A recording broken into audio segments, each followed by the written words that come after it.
Hey, welcome back. It's the Gratorloff Show, episode 454. It's Sunday morning, September 12th, 2021, a date which will live in infamy.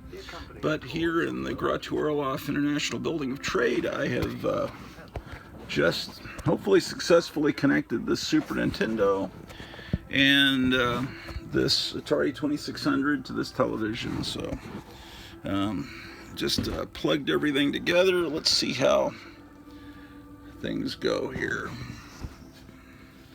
Here's a Sanyo television that I found some neighbor was throwing out in their yard for the trash man, and let's see, there we go. It's powering up. The older TVs are easier to hook to these things. Well, seems like my wife's old itchy and scratchy game is working. Now, if I can remember how to work these controls. You know, the Super Nintendo, what I tend to do is buy video game systems right as they're becoming obsolete. And I think I bought the Super Nintendo about the end of 1995. And that was right when it was going, something else was replacing it. So let's see, I guess I hit start.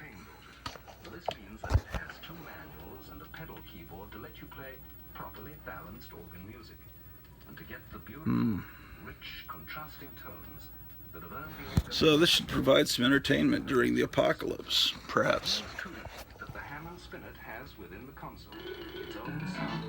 Okay, what's going on here? Let's just keep going.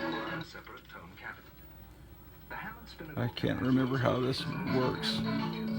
Oh, okay.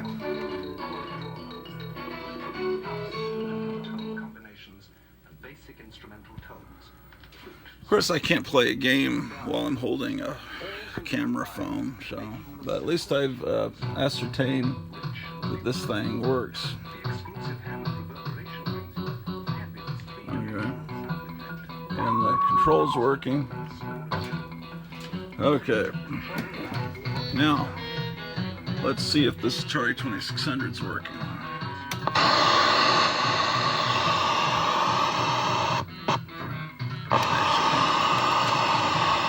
Pac-Man in it. Let's put Berserk in.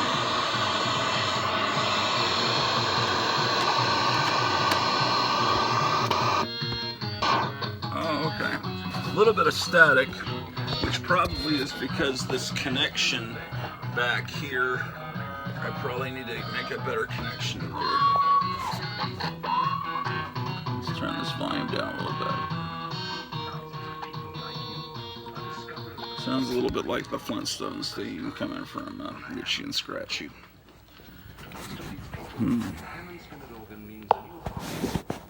Let's see if I can play this. Where can I put this?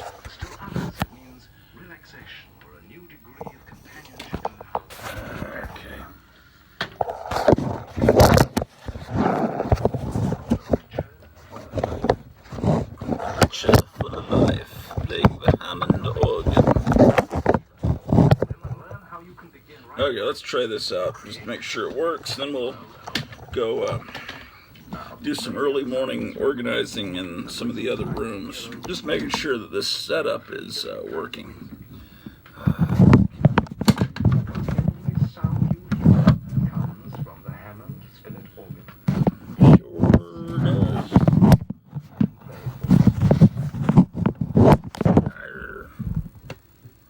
Okay. Come on, fucking phone. Oh, there we go. All right. So, I guess I need to. Is this the right? Okay. So how do I game reset? Oh, okay. Mash. That wasn't good. Okay, this control doesn't seem to be responding. Oh, I'm supposed to be using the other control. What the hell just happened? What did I do?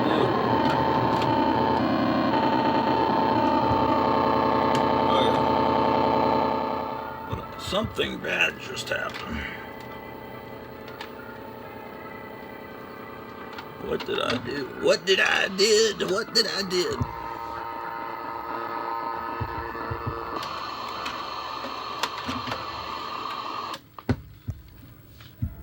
What? Oh my gosh. Mother of Mitra. What has happened? Let's try the other Berserk cartridge.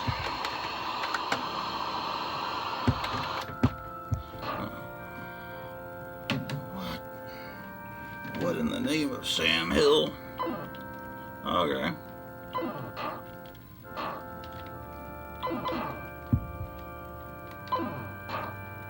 Yep. Sure enough. Look at these outstanding graphics. Okay, I'm getting out of here. Oh, I looked at it myself. Wasn't watching what I was doing. So why did one cartridge work and one didn't? Okay. I'm trying to remember. I think you're supposed to turn it off and then take the game out. I don't think you're supposed to take it out while the... I'm trying to remember from 4 years ago what was the correct... It may be that this Berserk cartridge is toast. No? Well, something's wrong. Okay, so we've tested those two Berserk cartridges. I wonder what Ghostbusters is like for the Atari 2600.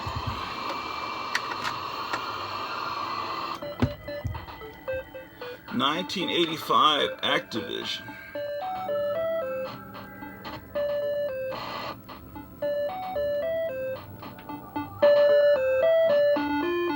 Okay, maybe it's the other control. What? How do you play this stupid game?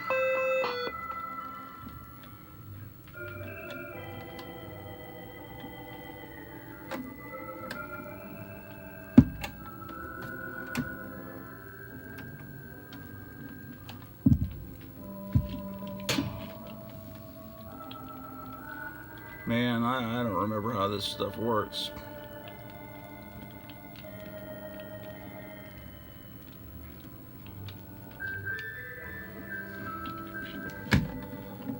Come on, how do I start the game?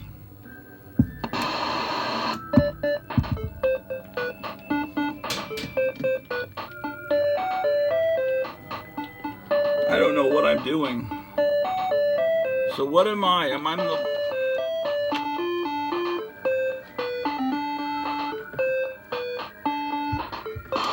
I don't know how that game works. Very complicated game.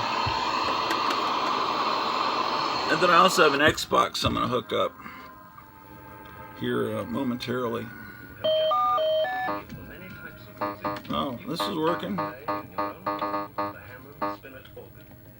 Truly the world's most versatile musical instrument. That's right. The little circles you're supposed to eat are actually squares because they didn't have the technology to make circles on Atari 2600. If you play golf, the golf ball is a square. I remember that.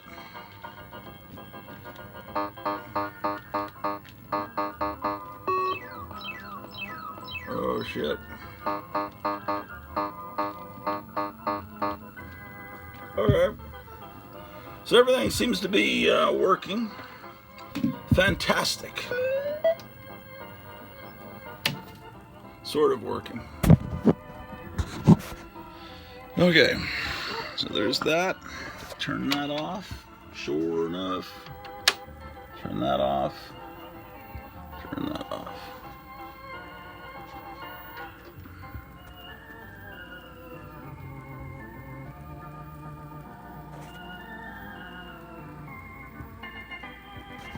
Oh, I made a couple of changes. Oh, I thought I turned this off. I made a couple of... Except the button doesn't respond when I try to turn it off. Oh, I have to hold it down for a while. What do I have here on the floor? I don't know what this is. It's something of my brother's. It's a game called Mastermind. I guess I should figure out how to play this game. because the apocalypse is coming. What else do I have here on the floor? Why, it's a cassette single from the release of the Power Rangers, the movie. The band Shampoo, which was like these two girl singers, I guess from England. They were kind of like the Spice Girls before the Spice Girls. It's actually a good song, this, believe it or not. I think so. Yeah, these fantastic songs from the hit film Power Rangers, the movie. What else do we have here? Oh, in honor of the anniversary of Star Trek, it's Golden Anniversary Ale from Star Trek's 50th anniversary. Well, the 55th anniversary just happened, so that must be 5-year-old ale. I'm such a Philistine, though. I don't know the difference between beer and ale. I'm sure you guys can tell me down in the comments down below. Oh. Okay.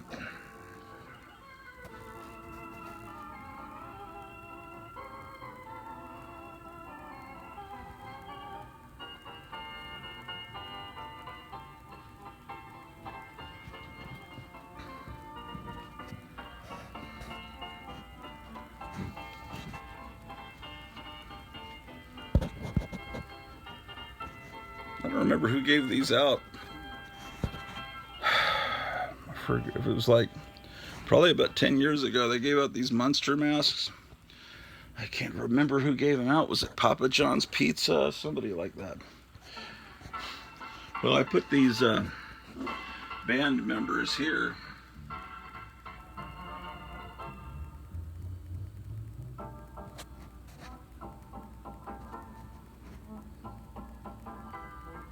This is this little cathedral here. Is that the one that just burned a couple years ago? Yeah, that's a family heirloom from before I was born. When my family was living in France, my dad was in the military, and looks like I must have tried to open something at one time with the top, not thinking it would bend. That was foolish. I moved a few things around because I wanted to put that Batmobile that I opened in the last episode on better display. So I moved the TIE Fighter and everything back here. And I moved these ghoul cars and this Dracula dragster out. And, oh man, you know what I need to do? I've got a flashlight here. I can light things up better for your amusement.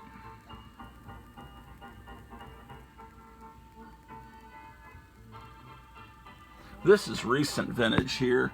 That was from Toys R Us or something a few years ago. There's my father's airborne cigarette lighter.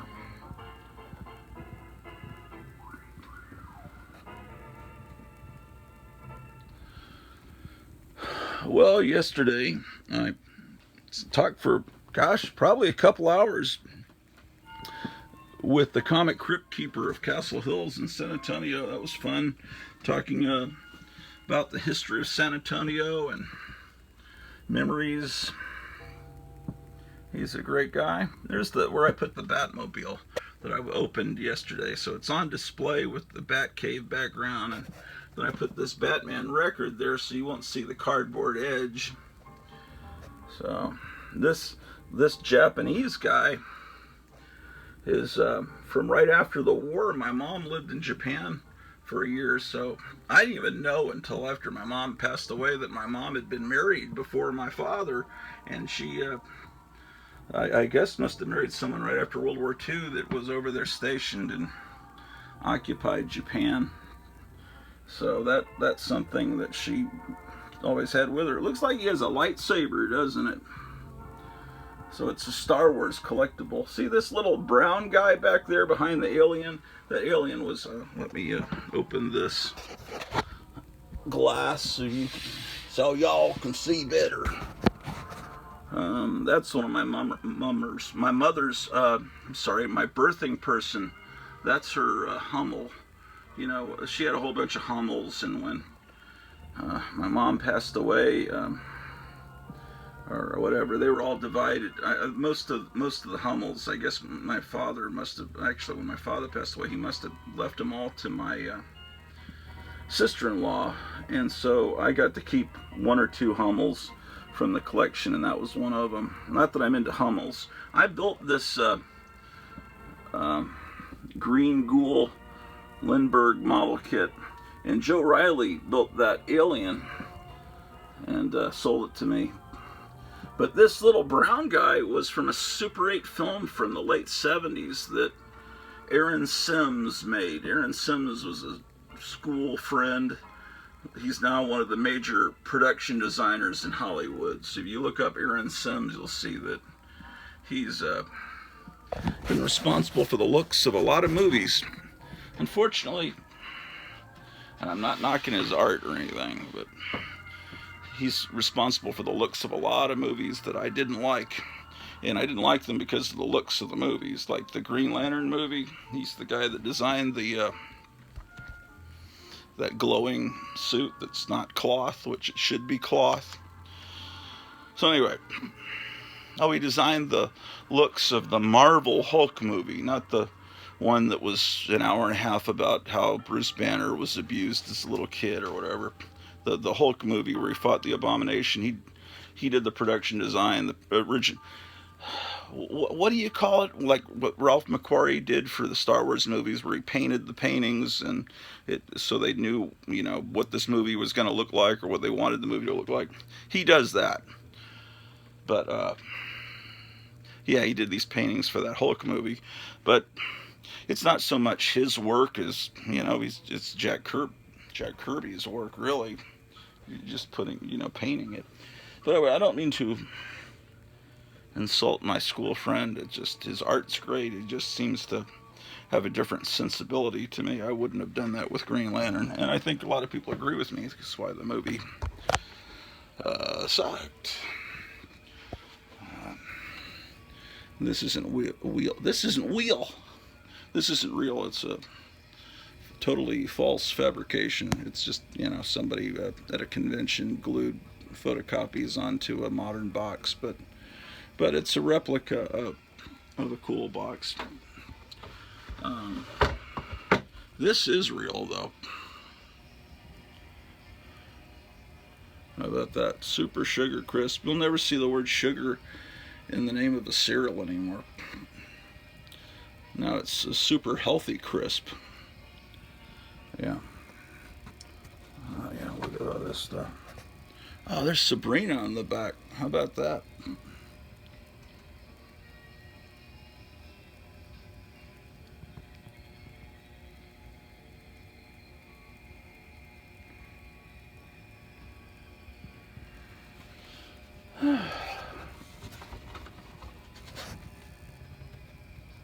Well, so they're using the Archies and the old Sugar Bear. I wonder what they call the bear now. Do they even use the bear? Good question. All right. Oh, my wife got this for me as a present from eBay. Says, "I'll feed all you fuckers." So this barbecue guy is kind of like Kali, the goddess of death, with all his arms, right? And even has a back to it. How about that? We actually have a barbecue grill. Just looks just like that. Red one. Oh, here's some more Super Nintendo games. We got Mortal Killer Instinct. These are my wife's, and I have a copy of Zombies Ate My Neighbors. I still have the box for mine, but this is hers. That's a cool game for Super Nintendo. And the Hulk. I must be being too loud. She just closed the door downstairs. She's trying to sleep. Okay. Oh, there's something cool happening this evening. If you're watching this on Sunday, September 12th, 2021. This evening, David Wilcock will be going live. And if you don't know who David Wilcock is, he's a really cool New Age kind of UFO conspiracy kind of guru. He looks a little weird sometimes. Sometimes he has kind of odd hairstyles, but I'm one to talk. No, David Wilcock is really cool, and he's been silent since like May. Usually he has some pretty good insight about what's going on in the world, and right now everybody's wanting answers about what's going on in the world, because this is probably the scariest time in my lifetime. So this is David Wilcock there. The Divine Cosmos. He's on Ancient Aliens and whatever they call those shows, and I think he was on the Gaia Network, but they didn't like him because he's conservative. I think they kicked him off, or he quit, something like that. Oh, okay. So this is apparently what's going to happen today. There's 25 people already waiting. It's in 9 hours. And it's called Stunning 1981 Law of One Prophecy Unsealed by Current Events. What comes next? So, anyway, this is what I'll be watching this evening. People are already starting to talk in the chat. Look at all this. People are excited about it, so if you want to know where Grattu Orloff will be this evening, I'll be watching this David Wilcock, and usually his shows go for several hours. So that should be cool. What else is cool? I've been moving things around in here a bit. Oh, I got the King Kong out of the package. Can you see that? So I can't really tell when I'm filming when I turn the camera around. It's the problem. Hold on. Let me make sure I'm filming it. There. Where are you? Oh, there we go. See the King Kong with the lighting from the Basil Gogos painting that was on the cover of Famous Monsters of Filmland. He's now next to the GoBot and Bootleg Superman and the Catwoman, which is an amazing doll, but both her legs have become detached from her body, but I can still fake it and make her look like she's standing up. They must have used some kind of Mego-like mechanism inside the body to keep the legs, like a rubber band that broke. And just moving a few things around here and there. I'm trying to make this place better. My wife says it's like I'm playing Tetris. I'm just moving one thing from one place to another. I'm not really making any progress. I'm just moving things from one place to another, and I think she's actually correct. So I'm going to have to start doing a better job. All right.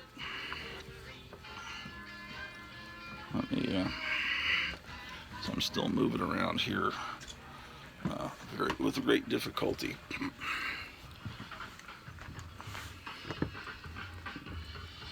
I've got all these boxes of records. I gotta get them somewhere. You younger people know them as vinyls, but now I see that, I used to, traditionally on my YouTube channel, I've been seeing that I have,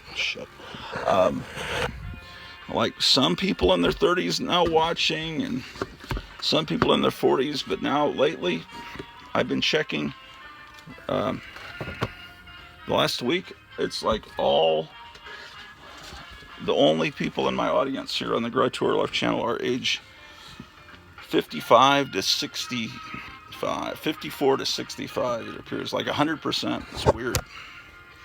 So the age range is narrowing. People that are old enough to remember Kaboom. A toasted oat cereal with marshmallow stars. And look, with 3 proofs of purchase, you can get a glow-in-the-dark star.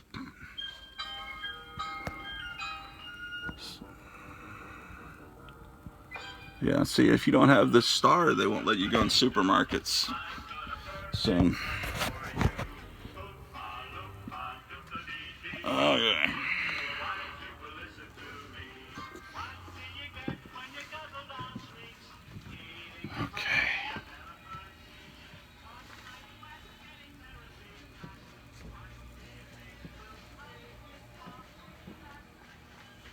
Okay.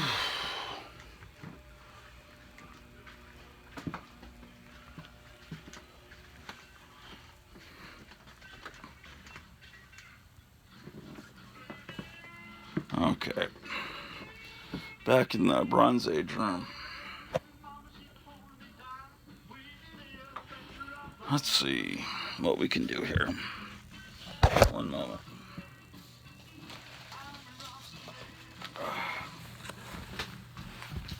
I quickly came up here Friday and moved a bunch of stuff because my friend Gerald was coming over, right? So, and then he called and said, "No, I'm not coming over this week." So, I gotta put everything back into a state of chaos in order to build it back better. It's kind of like what the Great Reset's doing. You gotta destroy everybody and in order to help build back the world better, right? So, in order for me to make this chaos better, I've got to make it look horrible. Let's see what's in this box. Okay.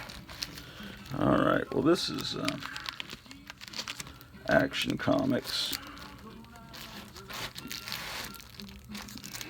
What I need to find is I need to go through and find science fiction comics, because on Wednesday night, on Graphic Man's channel, the Four Color Fossils is what the group we have is kind of called. We're going to be showing primarily DC science fiction comics. So I've got to go in and look for Strange Adventures and My Greatest Adventure and what else? There was one called Time Warp in the 70s. It was like $1 comic. Look at this. Look at that date stamp. Fear number 7. I think they want DC. We're going to show DC comics. So.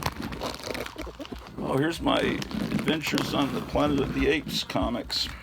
We were talking about dystopian comics the other day. Okay, I need to put this phone somewhere. You know, there was a time that we were all thinking, wow, Elvis Presley's daughter is going to be the new hope, right? Because on the front cover of People, she looked this cool, right? She looks like Elvis mixed with Vampira, right? And I thought, wow, imagine a female Elvis, kind of like Janice Martin was billed as in the 50s. She was called the female Elvis. She was really good too, by the way.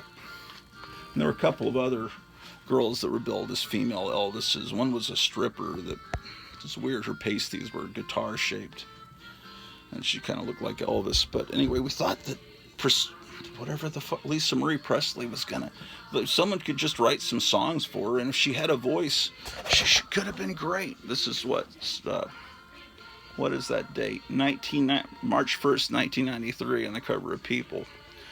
And then she married Michael Jackson and was unable to produce any good music, so it was very disappointing. She just became someone boring, and the promise of this magazine cover was dashed. You know, just imagine if this was a celebrity, if Elvis Presley's daughter was good and looked like that, then maybe the 90s could have been a different thing. Of course, there was some good music in the 90s and even in the 2000s. I really loved the White Stripes and the Donnas in the 90s. Of course, the 90s had had Nirvana and all that crap.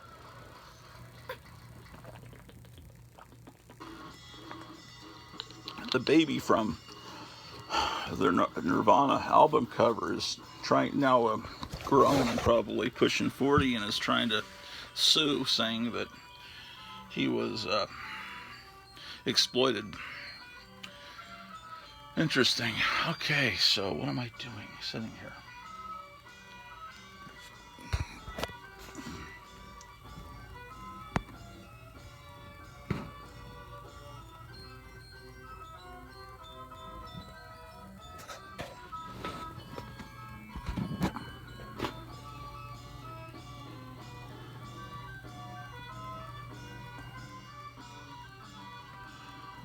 these cups used to seem big back in the 70s. But you imagine today if someone gave you a drink in a cup that small, people would be outraged.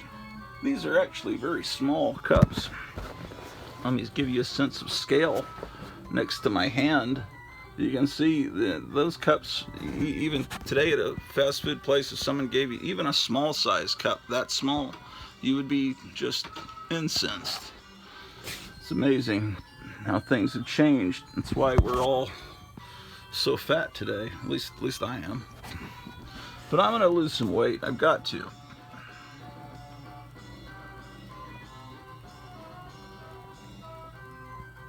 Yeah, it's been a while since we've hung out in this room. I need to start spending more time in here. I'm gonna get a nice chair and put it in here and start coming in here and reading comics. Why did I sit down here? There was a reason. Oh, I was trying to figure out where to put this camera. That's what I was doing. Okay, I'll use this lantern.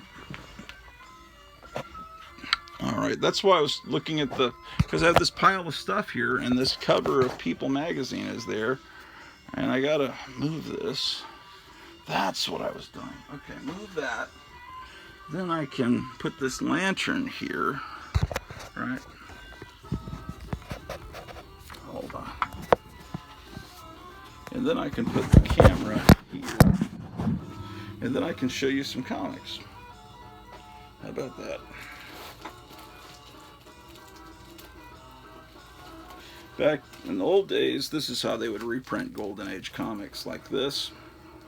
And the insides are black and white. It's kind of like a early version of what Guadagnoland's doing now, but I think we have better technology now, or it can be done better.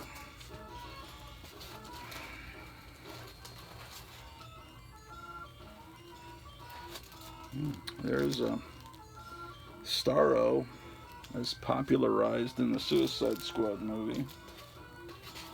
Okay, what were the other science fiction comics from DC?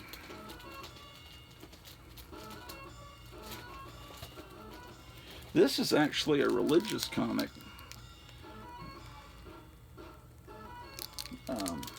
It's called A to Z.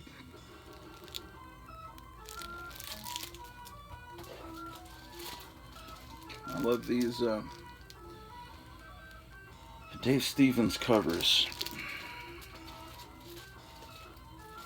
Okay, here's Alien Worlds. It's not DC, but it was a really great science fiction comic. See, now I think maybe I should divide my comics into categories. Yeah, but we're not showing. That would be cheating for me to show that on Wednesday night. I've got to find. I got to find the real stuff. There's a box somewhere with really important issues, because like the issue before this that introduces Power Girl, I've got that, and I keep noticing there's certain key issues that are missing.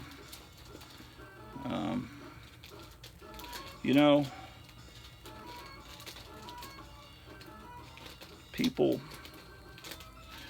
don't really know what comic books are. Most people, they don't know that they were originally for kids. I was talking about that last episode. Another thing is people don't know the word issue because people don't read magazines and comics. I put out the school newspaper magazine, right? So I would have show you. I'd have old ads in it. Check out this ad for look at that ad for the bowling alley. These ads are all from like the 50s and 60s. I put these fake ads in there. And what else did I do? The letter column, I put all these comic book references into this. I did this for many years. This is the December 7th, 2004 issue. Oh, I created this. You can be a superhero. I should show a close-up of this. So, it says, let's form our own Justice League of America. We will all become heroes, but first we must choose secret superhero identities. For your hero name, check your initials in each column. For example, if your name is Gwen Stefani, you are the Green Streak. So let's see if I can get close-ups of this where you can see it. Because you can figure out your superhero name. I created this in a mad burst of genius, I guess. How do I get a close-up of it?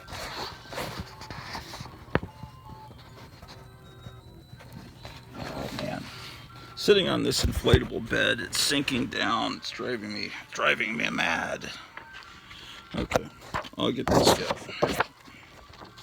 Okay. Okay. I'm hoping that will show up.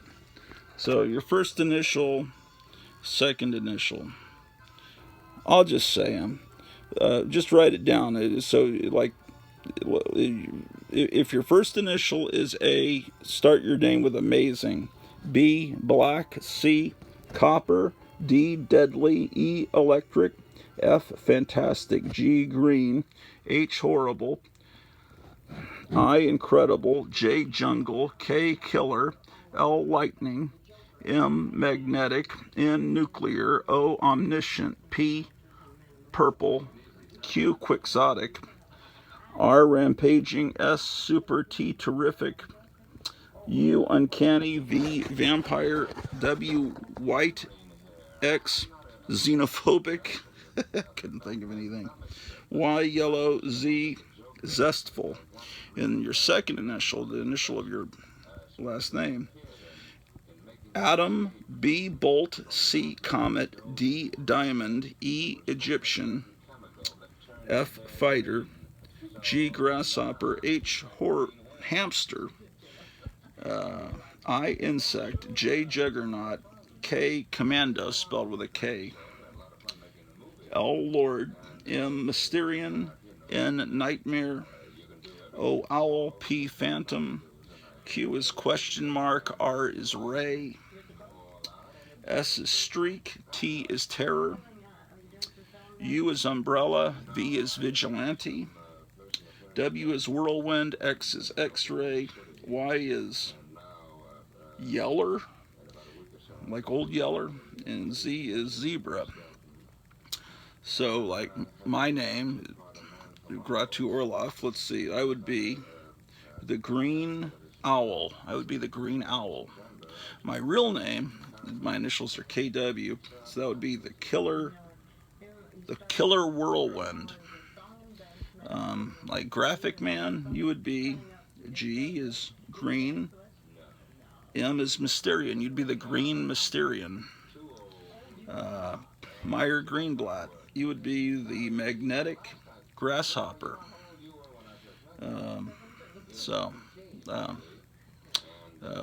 What's his name? Who's the president? Biden, Joe Biden. He'd be the Jungle Bolt. Donald Trump, he'd be the Deadly Terror. The Deadly Terror. That's a great superhero name. I'm the Deadly Terror. Alright, so anyway. What was my whole point of showing you that? Oh, yeah, like so I'd have kids, I'd show them a bunch of copies, old copies of this Daggerette, because I was doing them from like 2002 to when I retired, and it was based on a newspaper that actually started in the 1920s and continued on through the almost 1980, and then it was defunct for many decades, couple of decades, and then I revived it. I even used the original masthead and a lot of elements from the original to make it look like it had never stopped publishing, right? So, anyway, I'd say, well, what was your favorite issue, or, and so I don't really have any problems, because in their mind, issue meant problems, like that person really has issues. So, because kids don't read comics and they aren't familiar with magazines, they don't know that, okay, well, they don't say like, This is my favorite issue of Adventure into Fear. I really like what happened in this issue. It's an alien language to them. They only know issue as meaning a problem. So, little things you don't realize until you're around people that are younger than you, that the culture's changed so much that they don't understand sometimes when you're talking. So I got all these papers about problems. Biggest issue is global warming or something. It's like, what? No, it's not what we're talking about. There's Starman. If you watch Stargirl, that's Starman. Okay, what else do we have here?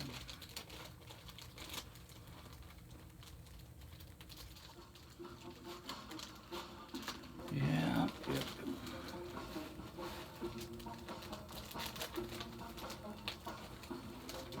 Remember this?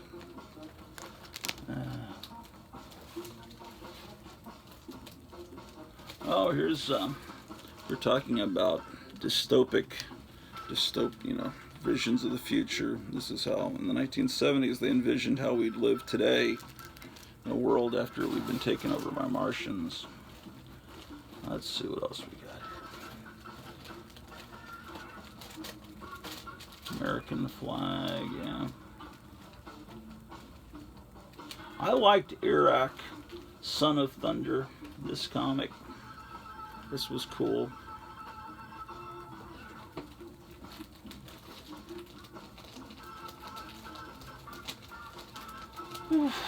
Okay. I'm not sure what I'm doing here. Okay. Oh, that's right. I'm looking for science fiction comics, but there's another big DC science fiction comic. There's Strange Adventures. Yeah. It'll come to me. But I'm more likely to find that stuff in the other room in the Silver Age section.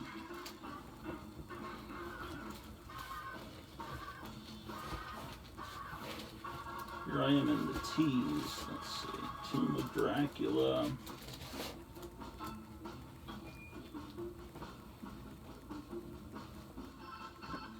That's another thing.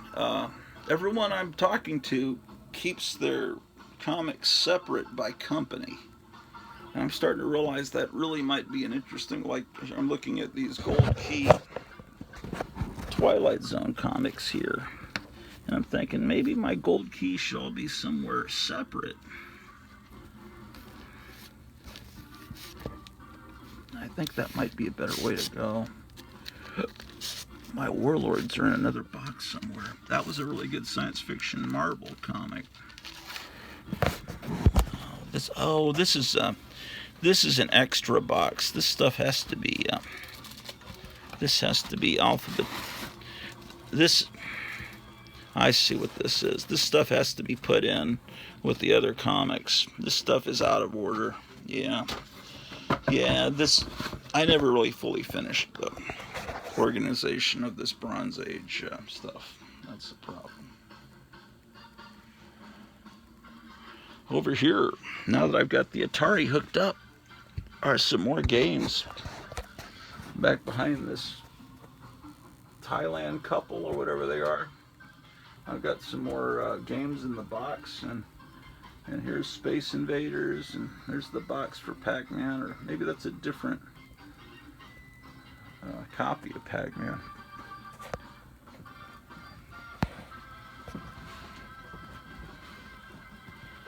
Let's see. Look at this. How's that for a blast from the past? Oh, here's I also have an Xbox, and that is about to be hooked up. Damn, how do I get this out of here? Hold on. This is the game for the Tobey Maguire movie. It cost $30 at some point in my past. Um,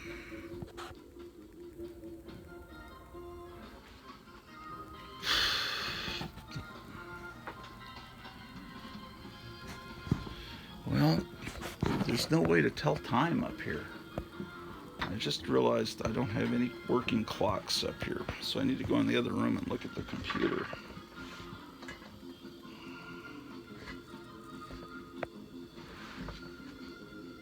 Turn this music off.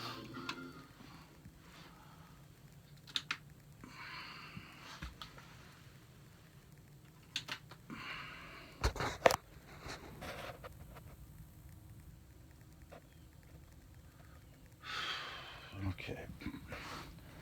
That may be the extent of entertainment I'm going to get out of this room until I uninflate this bed so I can move around in here.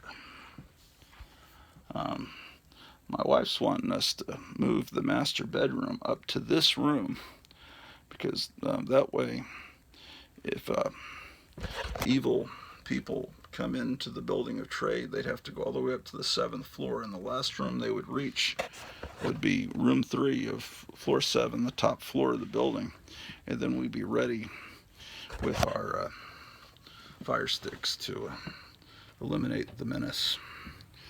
And because but instead of having the master bedroom on the 1st floor of the building. So that could make some sense, possibly. Look at that little Tinkerbell type character there on this bottle.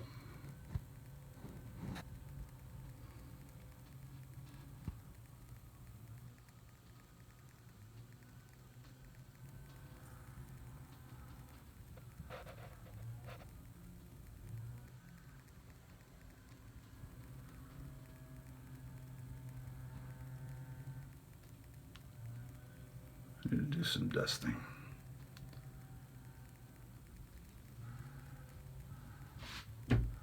There's a clock. Is that, oh, that clock might actually be working. I didn't know I had a working clock up here. Wow. Oh, this picture looks like it's about to fall. What's going on? Oh, it's bent. Because I used a cheap damn frame from a dollar store.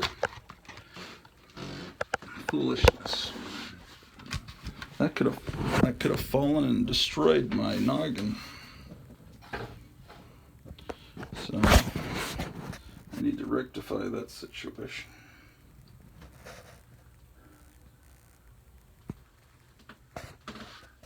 What a horrible thing happened.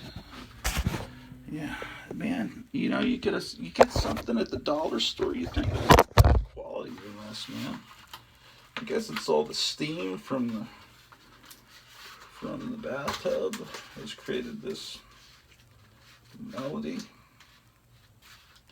Can I fix this? Maybe with some tape. Let's see if we can do that. So I don't want to spend another $1. I don't even think they sell these things with the mats at the dollar store anymore.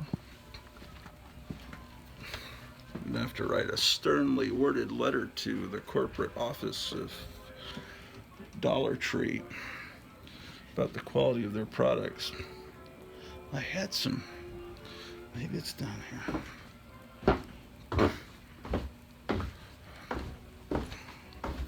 Yeah, this woman, I looked up who she was. She was a minor starlet in the 50s that had tremendous problems with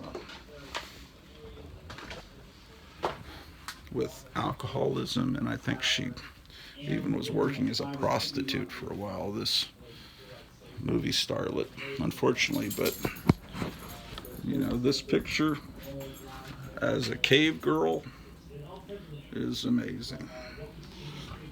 So I was hoping I'd find a more happy story, you know, and that this would be someone that I could become a big fan of.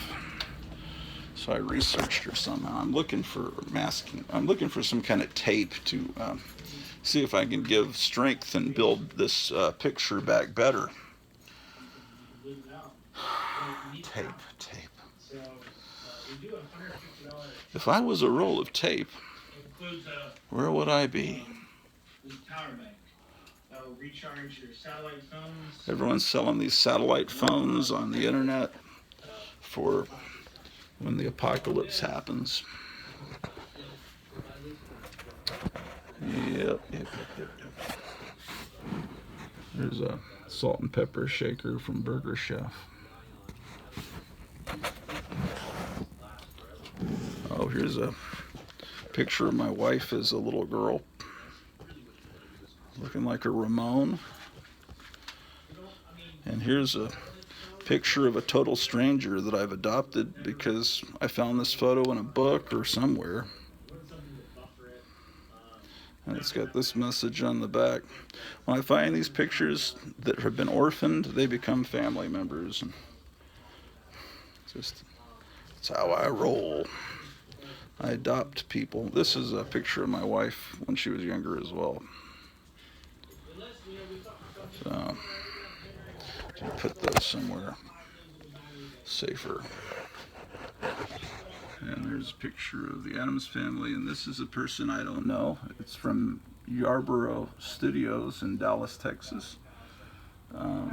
Maybe some Christmas photo taken some long ago day that was just sold in an antique store. So therefore I adopted the person.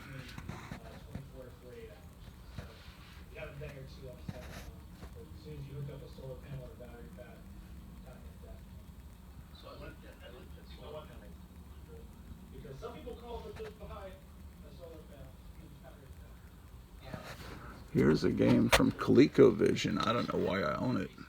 It's a Donkey Kong. I don't have a ColecoVision. Never played a ColecoVision. Why it's in my collection, I don't know.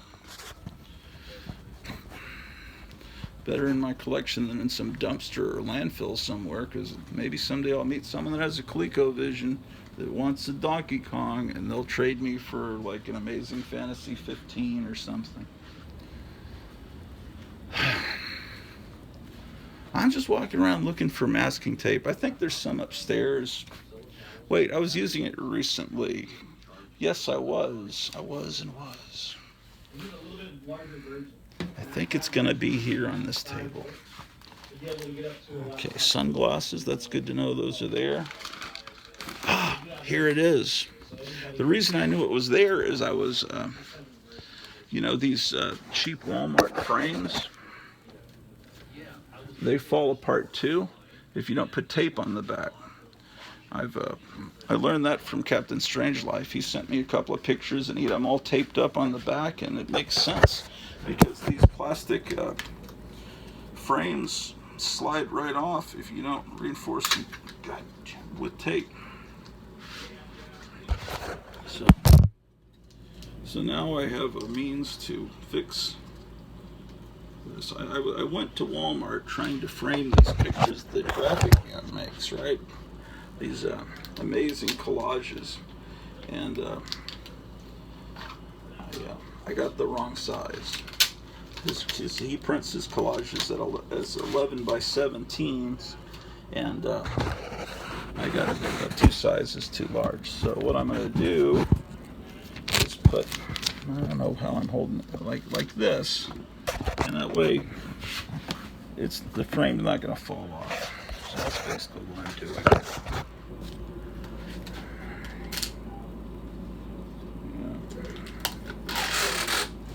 I'm about to leave to go sort comic books all day, and then I'll be back and watch David Wilcock.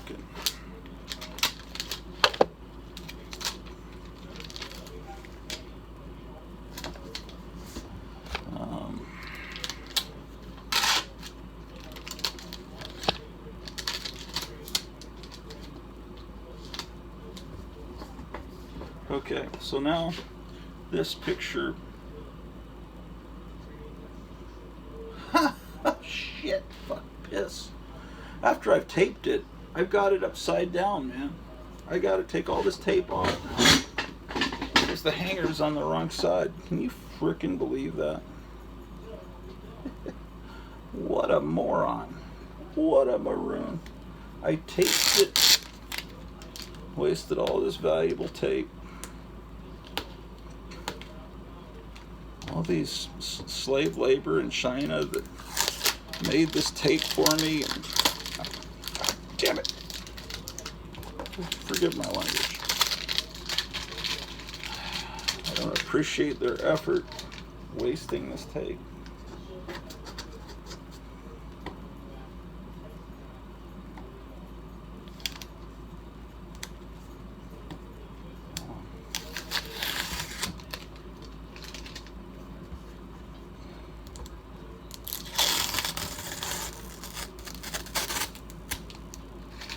Okay, so now I will take all the edges off. Scheiße.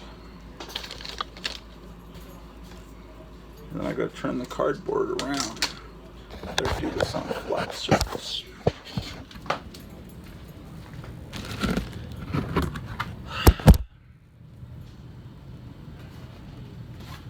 Okay, yeah, I bought 16 by 20 frames instead of 11 by 17.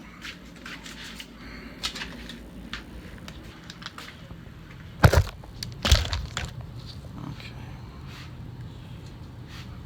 So anyway.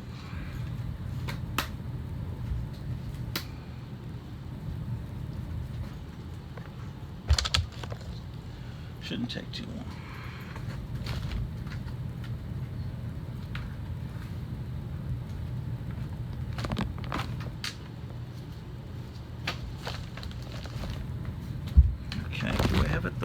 I have it the right way this time.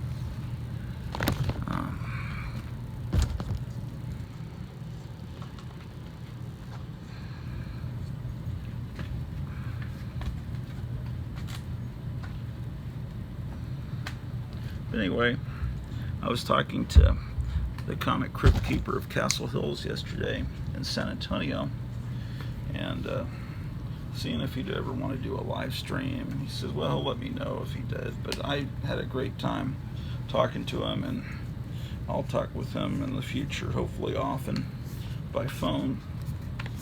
But yeah, because he had a very,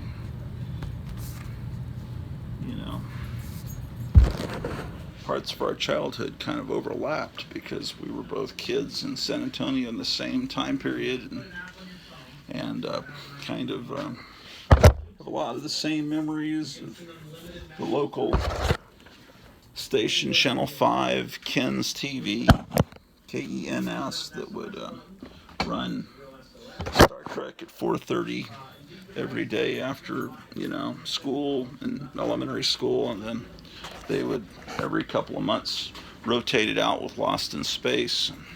We both, agreed that we love Lost in Space, but we preferred when they were showing the Star Trek episodes. Would have been better if they could show both. Okay, now my original purpose is fixing this picture that has failed. So, it says low battery. Can you believe that? That's right, my battery was low. I was supposed to charge it. Okay. Let's fix that problem. Unlimited text in two ways. So the app actually has a couple extra features too. So number one, you get unlimited text to any mobile number or other business or chat. So now, unlimited messaging. You can also enable tracking. That allows. Yeah, I don't know. What do you think of these satellite phones?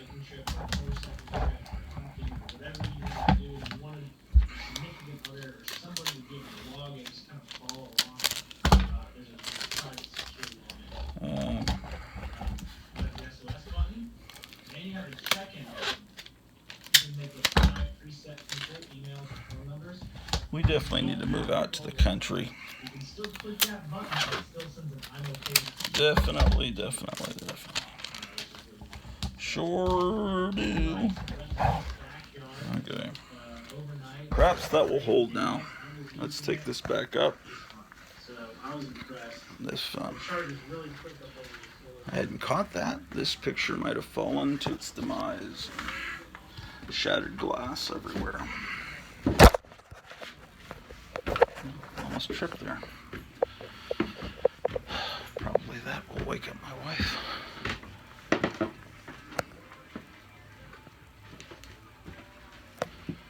Okay.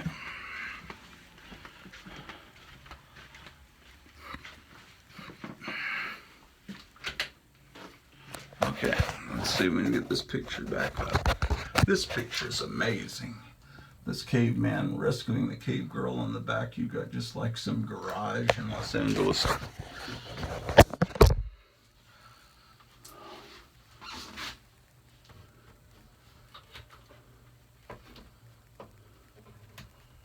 Okay.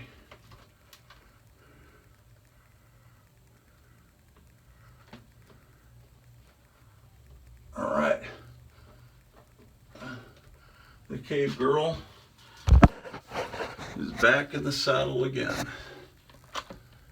And that's one of my favorite pictures of all time from the monster Piedras Blancas. From the first time I saw it, opening up the Monster Times as a little kid, or maybe it was Castle of Frankenstein. I think it was the Monster Times that printed that picture.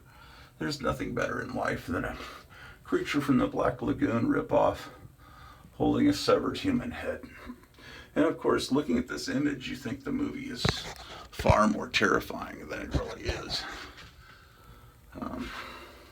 Same thing with photos from the Horror Party Beach that show this girl on the beach with blood on her, and her clothes are kind of ripped, and you can tell she's been attacked by something. It really, when you see a still picture in a monster magazine, it looks horrifying.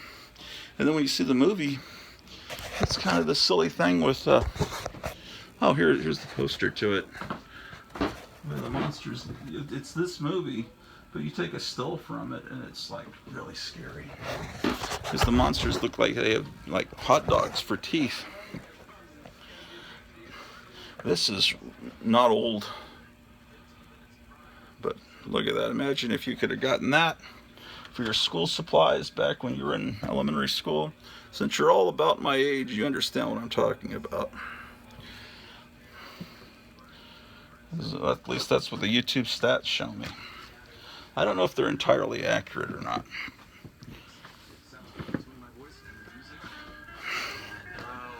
Okay.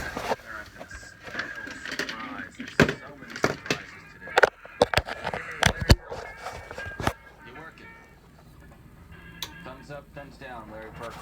That's you and only you in the early bird section. What time is it? Oh, that's what I gotta do. I'm here plugging my phone in, but that's gonna just confine me to this spot. Maybe I should go get breakfast.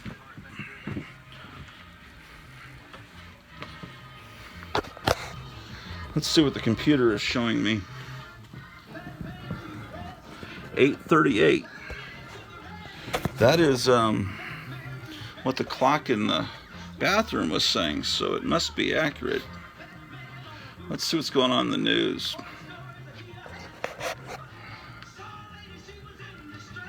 Oh man, I gotta fix this Starship Enterprise. It just doesn't look too good. What do you think? It's disreputable. I was telling you yesterday that whenever I was on last.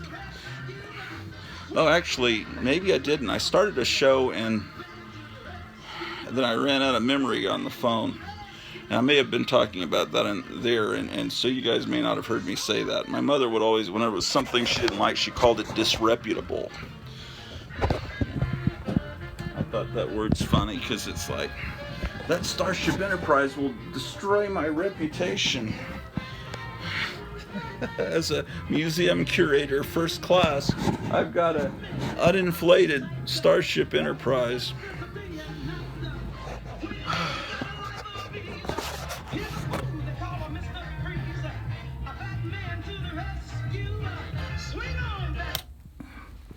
I'm starting to turn out the lights. It's getting late. 8:30 a.m. Yeah. I always gotta look at the news. Man, I got ADD real bad.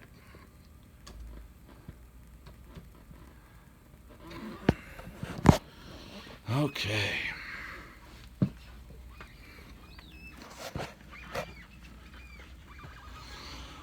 I'm reaching over to turn off the sound system.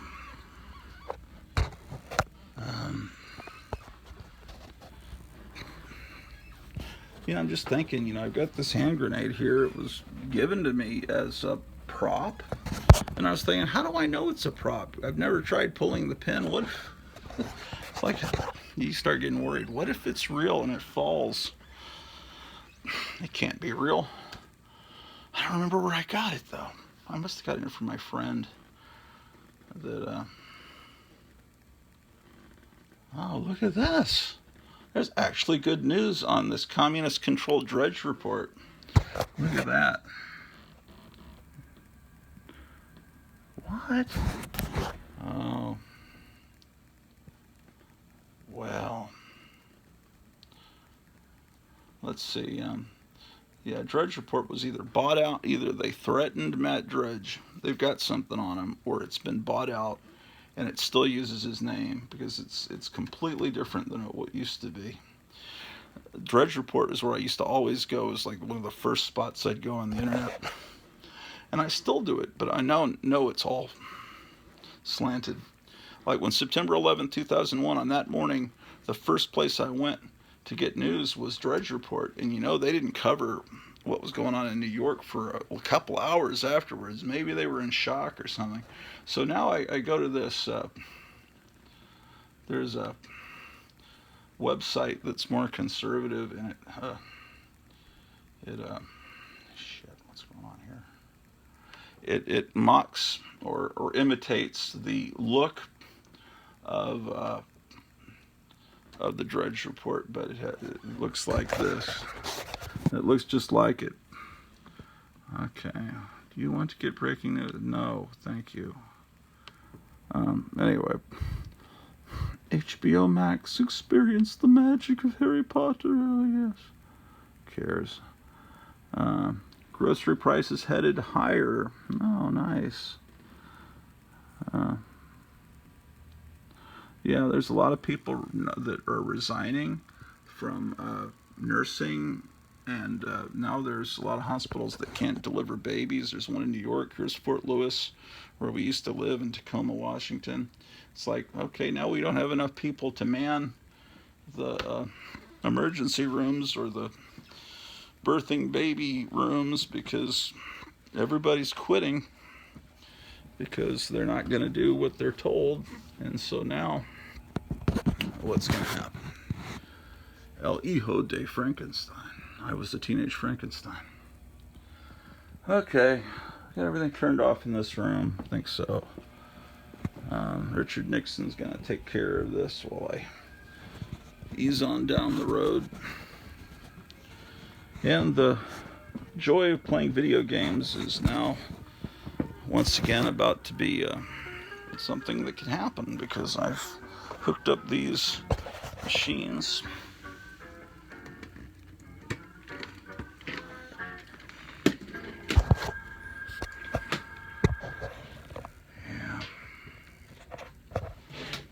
Okay.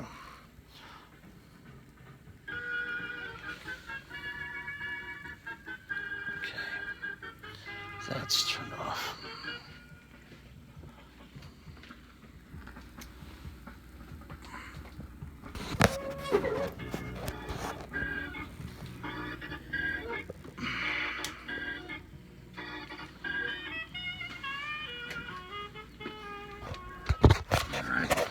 Gotta turn off the stereo, and the sound is coming from a DVD player down below it, so I gotta turn that off. Okay, I still have to do a few more things before I leave.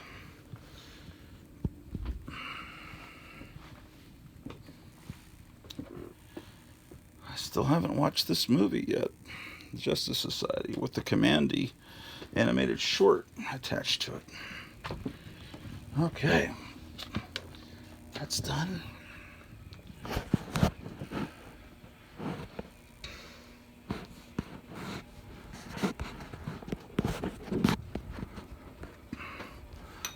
this light off. Turn this light off.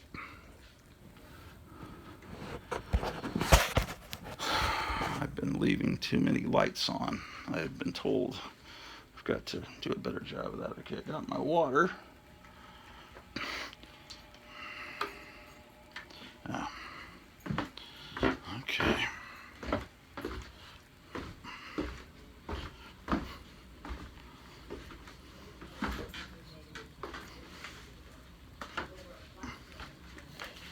Okay. I love this picture. I got it in Fort Worth at an antique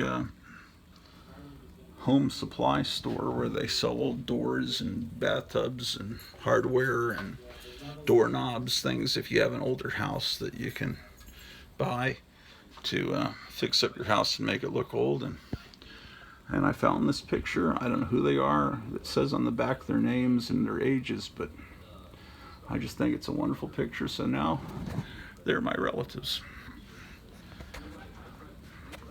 Here are the movies that would be playing in the cinema if my projector was working. But my friend Gerald says he's got the part now. He just needs to solder it in, and hopefully it will work. And my projector upstairs will be working again. Okay, the dog is hungry, apparently. Yeah. Apparently he is hungry, and apparently I must feed him. You ever see that little kid on the news that says apparently all the time? You got to type in apparently kid into YouTube, and you'll see who I'm talking about. He's hilarious. Real precocious little kid that's been raised by grandparents, so he's like ultra smart because the grandparents don't bother with baby talk like here's some num num, you will, you know, they just talk to the kid like it's another adult, and then they wind up using these big words. Yeah, it's cool. I'm a big proponent of just talking to kids like they're adults, and then you're going to wind up with some really intelligent people. I think I'll do an ice treatment on my back before I head off to the great unknown. So I showed you the other day, I've got this stuff called BioFreeze. I don't know if it's commercially available in drugstores, but if you've got back pain. And then I was looking on Facebook, and it was giving me my memories, and 10 years ago I was complaining about a pinched nerve and I couldn't sleep, but I never went to a chiropractor back then. I guess it just went away, which makes me realize that if I had just kept going, eventually this pain probably would have gone away, and I wouldn't be out over $1,000 that I'm ultimately going to be paying to this chiropractor. But I got rid of the pain, and you know, it's from using the computer too much, because 10 years ago it must have been repetitive movements of the mouse that was doing it to me. Anyway, so I rubbed that stuff on my back, you know, underneath my shirt. And then I'm going to put this ice pack. It says don't use heating, just only use ice, as what the chiropractor said. And okay, so I just finished recording the Nerderotic broadcast from Friday night, which had Alex Jones guest starring on it. So it was like almost 6 hours long. So I put in a DVD-R and recorded it in 6 hours speed on a single disc. So it just finished up, and I just finalized the disc. Okay, now I'm charging the phone. And then let me fix all this. So everything is now, so that whole show's on this disc now. So I'll write on it Nerderotic September 10th, 2021. Continue to work with you guys and getting people connected. And I think it's a part of, like you said, making sure that we're all keeping connected and staying aware of what's happening in our world. if things do go astray. And I just pray that, there is no disasters. I pray that there is no unrest. But the way things look, it's just the reality of the world in which we live, And by the way, one other thing. You said a lot of people that are high level, All right. military, Let's see. corporations, there just seems to be a real big move to going to get satellite phones now. Do you think it has something to do They're with really political pushing these climate satellite right now, or phones. what?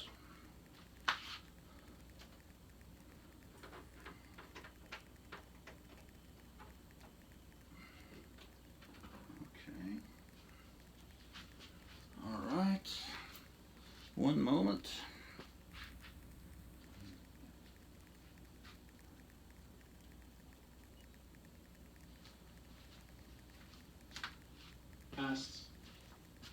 Actually, it started last year with all those riots that were happening all across the U.S. and banks being burned and. Okay, I'm back. Now I'm gonna put this ice pack on my back for half an hour, and then my phone should be charged enough for me to head on out to the great unknown. Okay,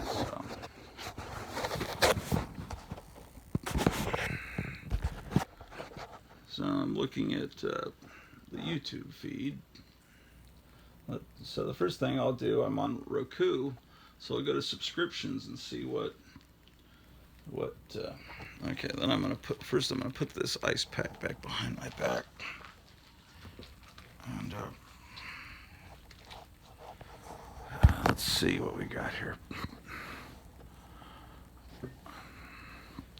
There's ETA Nick. He's about to sell some comics. Let's see what he's doing. For anybody who wants to start a profitable online business but doesn't know All right, he's got commercials, so he's been monetized.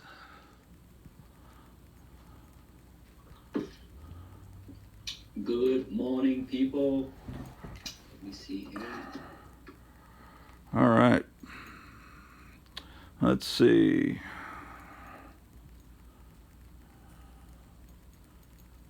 Let's see here. Oh, here's a song someone's got. My September Love, 1956, 78 RPM. Let's see what that's like.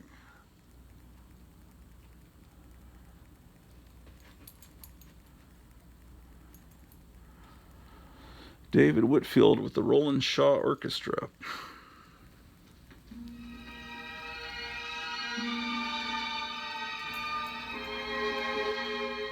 I'll go ahead and put it in my music section.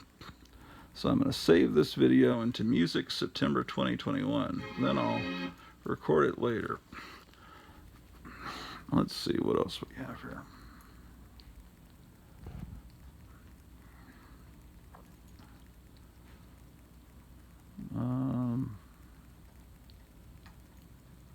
White House says the Taliban is businesslike and professional. Oh, nice.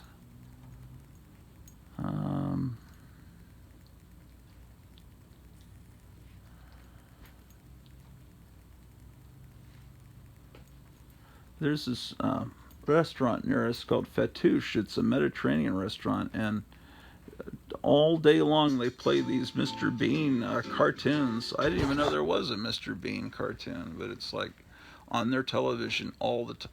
I'm fucking upside down. How about that? Wow.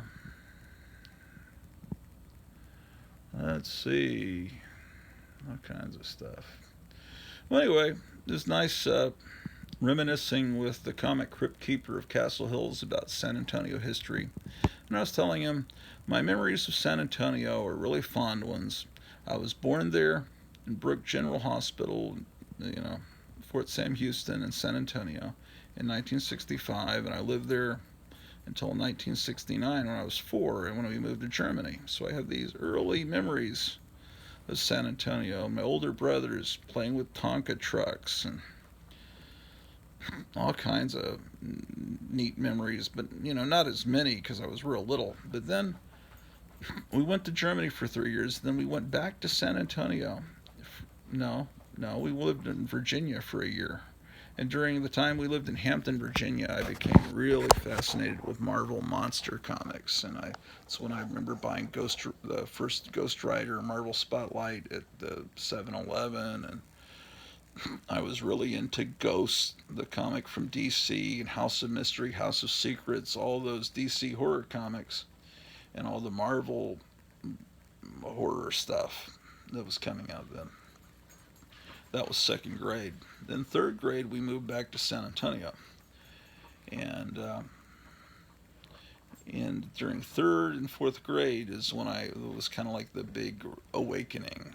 That's when I discovered there was more than just the Marvel horror comics. There were the superhero comics, and I discovered that through Marvel Treasury Edition number 2, the Fantastic Four edition that my mother bought for me after I asked her, and then I couldn't believe what I was seeing inside. The Jack Kirby art, the Galactus trilogy was reprinted in it, and then I went back and started, because I had like Spider-Man teaming up with Werewolf by Night in a Marvel team up, and I bought it for the werewolf.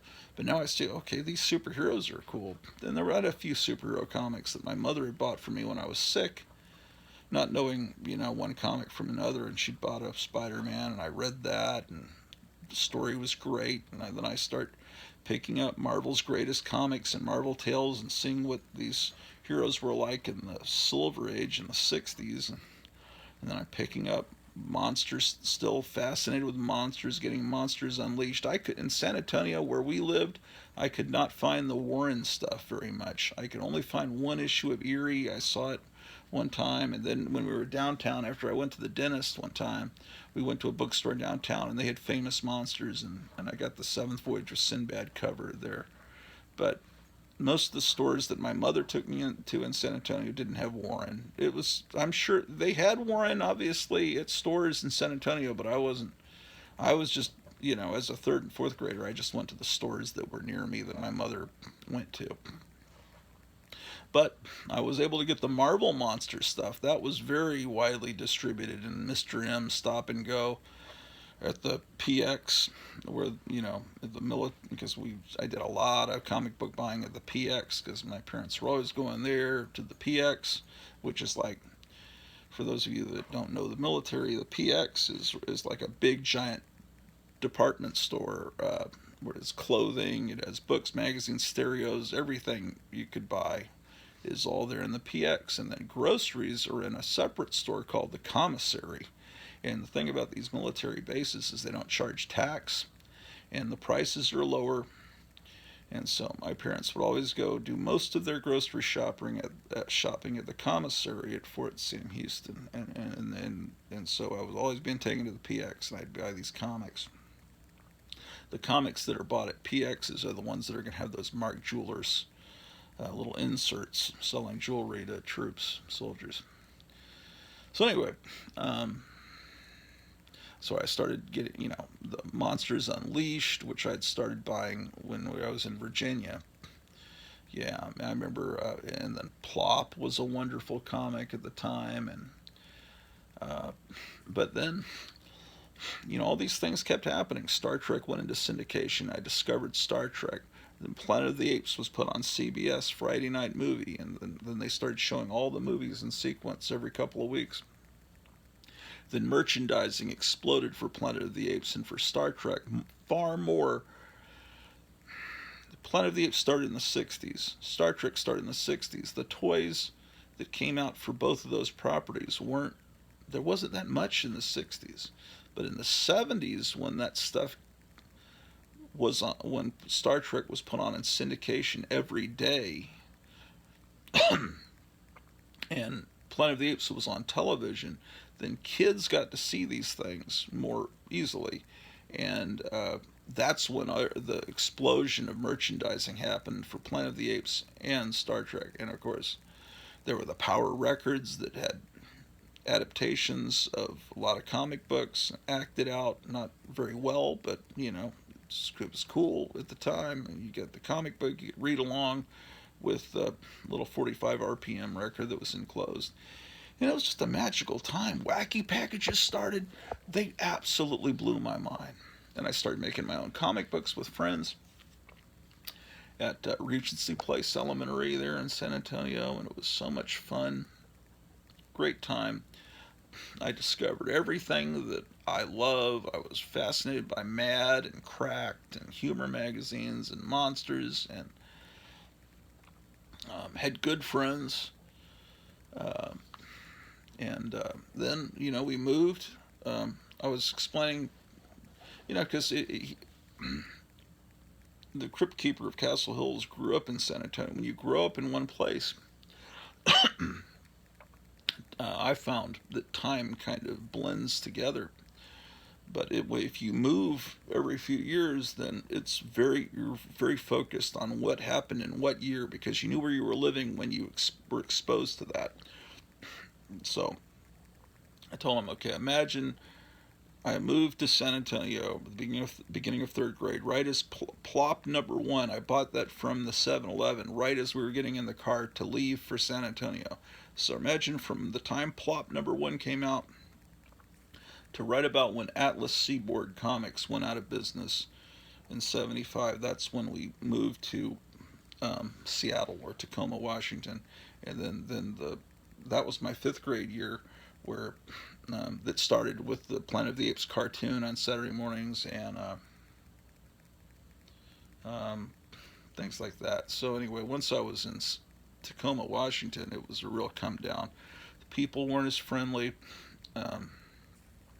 I had a good friend that collected comics, and he was telling me, you need to go get this new X-Men, and I said, nah. I should have listened to him. A few months late, I waited a few months too long to get start reading the new X-Men, but or I would have had those very early issues. But I got on that train pretty early, just not with Giant Size X-Men #1. He was trying to tell me, hey, it's really great. His name is Roland Perry. I can't find any trace of him on the internet. But anyway, so we lived in Tacoma for a year. The school was miserable. The school district was having financial trouble. School started weeks and weeks late because the teachers were on strike. And then I realized why they were on strike. We had to eat lunch in the classroom because they couldn't, the cafeteria, they couldn't bring you to the cafeteria. They didn't even really teach you math. They just said, okay, here's a workbook, work on your own pace. So I couldn't figure it out. I spent over a week on one page because that's my pace, which is slow. And no one even noticed that I was just spinning my wheels on one page. And then also the workbook had slick pages, right? But you could tell it had been worked in before, and they erased all the answers at the end of the year or after each assignment, so they could reuse the workbook over and over again. That's how cash-strapped the school district was. And so if you hold up the book and kind of looked at an angle, you could see the indentation of maybe the right answer because someone had written it before, if they wrote the right answer. Anyway, that wasn't fun. Then we moved to Gratuittville, Arlington, for my 6th grade year, which was the year of the bicentennial, summer of '76, and so and this town has never been that. The kids have never been that friendly. I made some good friends, but I have no real love for this area, and I'm sure that, I was telling them, San Antonio, I have these visions of it as this magical place. It was where my mother grew up. It's where I had this awakening and to all the culture and weird stuff that I love today. But I know if I go there today, it's probably just as crime-ridden and horrible as any other place. And so my real desire now is to move out to the country and get somewhere where I can just go into town every Saturday and do what I need to do. If I need to see a movie, if I need to get supplies, and just be out there, some little town with 600,000 people, where people are religious and they're if someone is going to come up to your house, they've got to drive for half a mile on a dirt road before they can get up to your door, stuff like that. We got to move quickly though, because it seems like the country's going down the toilet. Oh, look at this. Batman Through the Decades. Covers from the 1960s. This is Comic Book Puppets. Put it up 2 hours ago. Cool. Let's see how long this is. It's 4 minutes and 27 seconds. Yeah, this is cool. Thank you, Comic Book Puppets, for this. Let's see what... Is this the same Comic Book Puppets that do the reviews? Yes. Yeah, these Comic Book Puppets are cool. They do reviews of TV shows. This is... these are Eric Breen's friends. Yeah. Yeah, cool. Oh, I didn't watch the auction last night. So what you got to do is go to search I Love Comics. Oh, I'll show you something else that you can look at. Yeah, this is I Love Comics, and they got lots of stuff on here. But they have these auctions on Saturday nights. Where is it?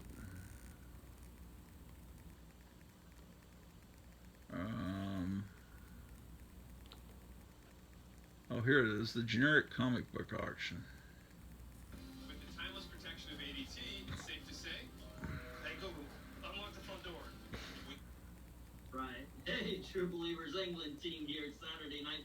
Oh, I should at least do this. Yeah, he runs the comic book puppet channel. It's Saturday night. It's time for an auction, and yeah, I'll watch this while I'm at work. Speaking of, if you go to where is it? See the? I don't. Can you even see the picture? Because last time I tried this, it was all fuzzy. You go to Cosmic Comics 1. See that there? I don't know if you can read it, but it's COSMICCOMICS, Cosmic Comics, and then the number 1, and it's the YouTube page for this place that I'm at 3 days a week. So if you go to like this video here, old comic book backroom find, it shows me going through this box. It's like it shows the back room with all the comic boxes, and it shows me going through, this one shows me going through 4 boxes that have been taken down, and I'm going through them for the first time in like 20 years. So then I take these comics out, I rebag them if their bags are, usually I rebag and board them, and I price them and put them out in the store. So and then this one, part 2, shows the boxes being pulled down, and then there's a one, part 3, this was put up last Sunday, and it just shows me going through these boxes, and you'll see what kind of stuff I'm encountering. A lot of times there'll be multiple copies of certain issues, but if you go there and subscribe and like the videos and give them views, that'll make me look good, I guess. But anyway, you'll see what I do. Anyway, I sure do enjoy putting up shows on this channel, and I really appreciate you guys and all the friends I've made through here that are all over the world and all over the country, and I don't feel as alone as I did before. I feel like I know people, and it's like almost no matter where we move, I'll know somebody that's with pretty close, and so I think it's important that we this comic community is important, because we're networking with each other, and there may be hopefully it won't ever happen, but if these times get scarier, which they very well could, we'll have people that we know that, and we won't just feel as alone. I don't know, how long has this ice pack been on my back? Let's see, how do I tell what time it is? Let's see. Oh, also it's about 9:10. Let me show you something else on here. If you can add these apps to your Roku. One is this thing, HEDEX, HeadX, and when you go there, they have a cartoon channel on here. I think they stretch the cartoons. Yeah, everything's stretched. I hate this. They got these horrible commercials you have to sit through. But the cool thing is they've also got InfoWars on here, which is Alex Jones's channel, so you can watch it live on here. So that's cool. Then what else? Rumble is also an app you can get. And so Rumble is like an alternative to YouTube where they don't censor. So if you go to your subscriptions, you can also get the InfoWars channel here. And so, that's completely forbidden on YouTube, and you can get all these other conspiracy people. Then I wanted to also show you a way, if you want to see what Gratu Orloff was doing back in the 1990s. I wasn't called that then. There's these people who put up, like here it says "I for the Insane." This channel is completely devoted to showing episodes of The Hypnotic Eye, which was Joe Riley's TV show, and it was a public access show in Dallas, and I helped out with it. Episode 2, the one that I've got highlighted here, is this one is the one that I was most involved in. I provided all the video for it, and I kind of told Joe how to, I was in the studio with him when we edited this episode, and so I told him, here's where you put this here or there, and so this episode, I kind of directed this episode and provided all the content. So this is the one that's most me. Episode 1 he did completely on his own. He made this show because he was inspired by a fanzine, like a magazine I was putting out called The Sophisticate. He says, I want to do a video version of The Sophisticate. So he started this show, The Hypnotic Eye.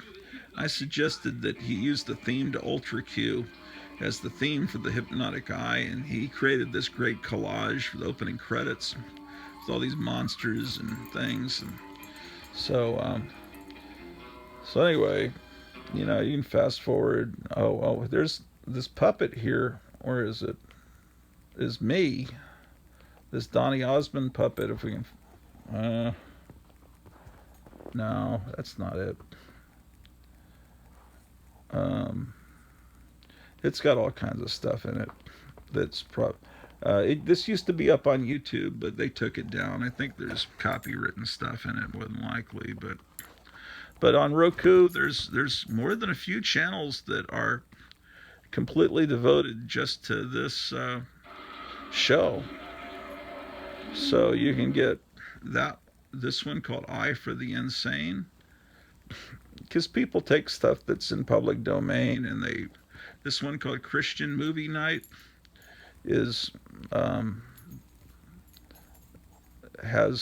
horror movie marathon, but they have the Hypnotic Eye on it too. And this one, Theater for the Insane, also has the Hypnotic Eye on it. I think somewhere there's all these public domain science fiction movies, but I don't know if you can even see that screen. But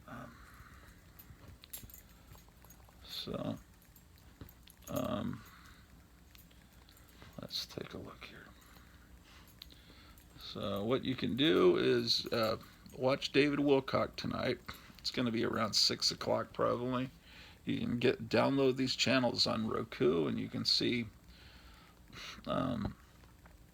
what Grotto Orloff was doing back in the mid 1990s, and then there's other cool stuff you can get. When I find something cool, I try to share it with you guys. There's that Friday Night Tights with Alex Jones. Let's see how many views my last episode has had. My videos. So it looks like the one I did. When did I do this? Motherfucker. That's disreputable.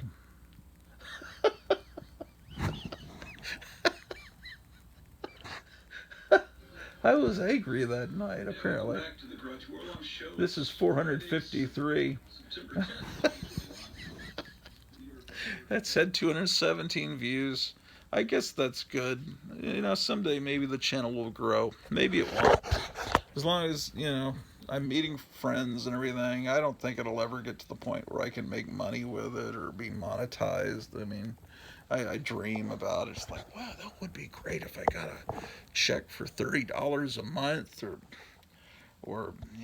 if I was some big time person that can make thousands. But it's never going to happen, because I'd have to be someone talking about speculating and key issues and all that, and I just buy what I like, and which is hardly anything. So I think I wasn't timing it, because I usually time with the phone, and I can't put on the timer on the phone while I'm recording. So I think that's been 30 minutes. So you're supposed to do the ice pack 3 times a day, and I've done it twice. So now, oh shit, I know what I need to do.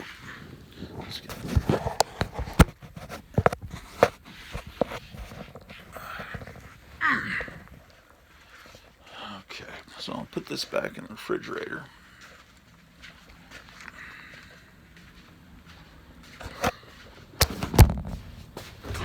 One moment.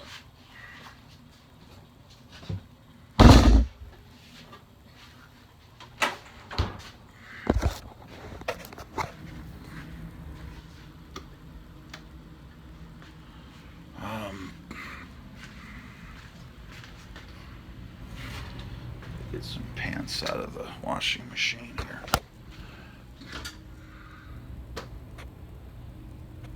Oh, here's a painting I did years ago. It's supposed to be like a pulp cover, right?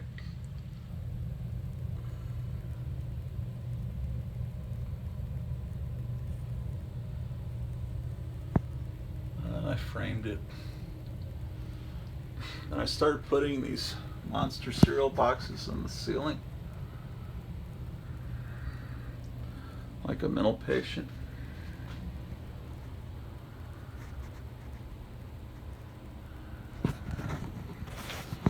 Oh, look, wacky package little plaques.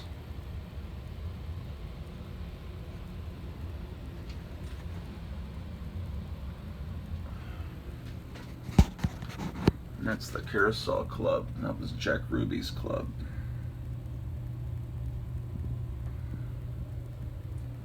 All right.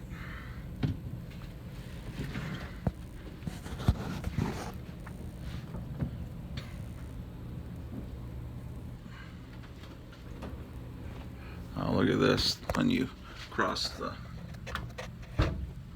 this meridian, they would give sailors this little plaque, the certificate. This is the 28th day of May 1947. Look at the cool little decorations on the side. I bought that at some military store and framed it. And that's the Heidelberg Castle. We lived in Heidelberg for a little while. Most of the time that we lived in Germany, we were in Heidelberg. We also lived in some Landstuhl. But Heidelberg is this cool little castle that's partly in ruins. And when my older brother, I was like, at first first grade, but he was graduating high school. That's how much older my oldest brother was to me. And their graduation ceremony was in Heidelberg Castle, the class of '72. So, hold on one second.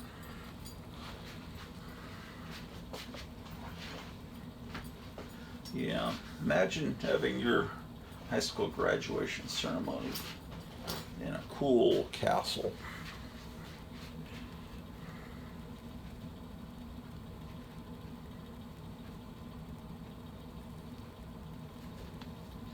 Yeah. I graduated, where we had our ceremony when I graduated high school, it was a stage at the local college.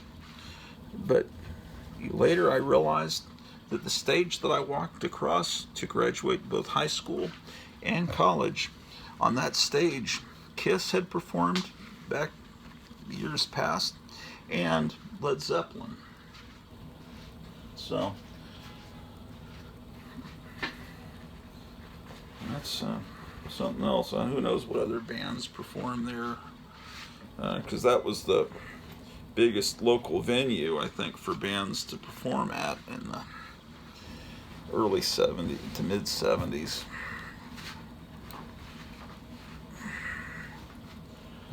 If you're wondering what I'm doing, I'm changing pants. I'm putting on wet pants, completely wet pants that I just washed, but I figure they'll dry before too long in the hot Texas sun, because our dryer broke. And we've got insurance for that stuff, but the deductible for them to come, they'll either fix it or they'll replace the dryer. But we have to have like $120 deductible, and I don't have that right now. So either taking clothes out to the backyard to have them dry, or I'm just wearing wet clothes like a mental patient. I get that expression, like a mental patient. Howard Stern used to use that. And I used to love Howard Stern. I used to religiously listen to Howard Stern. I loved his humor, and I just loved that show. And now he's turned into a complete asshole. And it really hurts. You know, it's like an old friend has turned into a monster. I don't know. I really, in the 90s, he started locally here in the early 90s on a local FM station. And I became just the hugest fan. I recorded the show every day, and I'd hook up the FM to a VHS recorder, and I'd record in 6-hour speed. So I'd get the whole show, and then I'd come home and listen to it. And then, if there were really cool segments, I'd record them onto audio cassette from the from the VHS. And then later I'd record them onto CDRs. And I still got boxes of VHS cassettes in the garage of Howard Stern episodes I still haven't listened to from 20 years ago. But now, I just, the stuff he's been saying on his show lately is just as divisive and horrible as what Joe Biden's saying. He's completely gone the wrong way. And just like Schwarzenegger did, the other day, where he said, well, fuck your freedom, fuck your, it's like, yeah, I don't like that kind of stuff. Okay, so now I need a pair of socks. I think I've got some socks on this. I washed some towels for my wife, and see, I got them in the backyard drying on this, because that's how we have to dry our towels until I can get some extra money too. And these are two mismatched socks. I think I have some socks in the closet. Let me go in there. So hopefully those towels will dry quickly enough that That's why I was doing that telethon. I'm trying to raise some money because we're really not doing too. We're having a little bit of financial trouble. But I guess everybody is.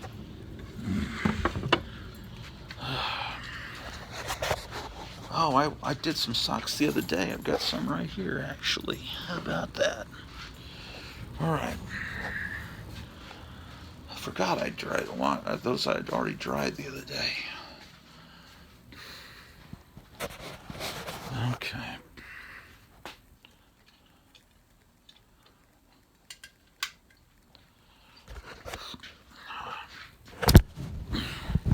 So anyway, I have great fond memories of San Antonio and the 1970s. And then, it's much easier to remember all the good things than the bad things.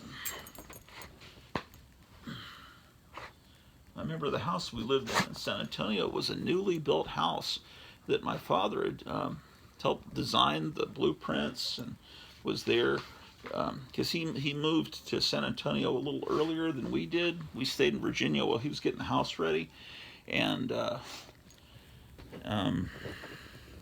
when my mom came and we we moved into the house, I remember she was really unhappy with the kitchen floor. She thought it wasn't level, that you could put a marble on the floor and it would roll. It wouldn't stay in place. She was just always griping about the house, and it's because, it's a house built in the 70s, in 1973, and things weren't built as well as houses were, 100 years ago, or in the 30s, in the 1800s. Houses were built sturdy and to last, and so my mom was not thrilled with that 1970s home building. Oh, there's my shoes. Yeah, there was lots of griping and fighting, and my parents always stayed together. But I think back on it that I think a lot of couples might have divorced, but I forget all that when I think about my childhood, all the bickering and stuff. But I sure do miss my parents. I miss my oldest brother, who passed away. Both my parents are gone, and I have one brother left, and that last time he communicated with me, it was not good. He was angry about something. So, I don't really have any family. So I've got my wife and her family, and then I've got, this family that I feel like I'm developing through YouTube. And, the Four Color Fossils and all the cool people that watch this channel, I feel like it's starting to become a tight-knit family, because I noticed that 80% of the people that watch this channel are also subscribers. So that's pretty cool. Here, I need to go to the restroom, so I don't think you want to be coming along with me for that. So let me set this down.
all these superhero movies along in here. And there's these Addams Family Halloween things. There's a picture of me in elementary school. You know, I was thinking of just taking this phone along with me, but if I do, then I won't be able to upload, because I can't really upload this show when I'm out in a remote location, because it will take forever to do that. And then sometimes it doesn't look as good. So I think I'll upload this show, and then if I want to film while I'm out there, I'll just record something. So let me go and upload this show, and I will see you guys later. Take care.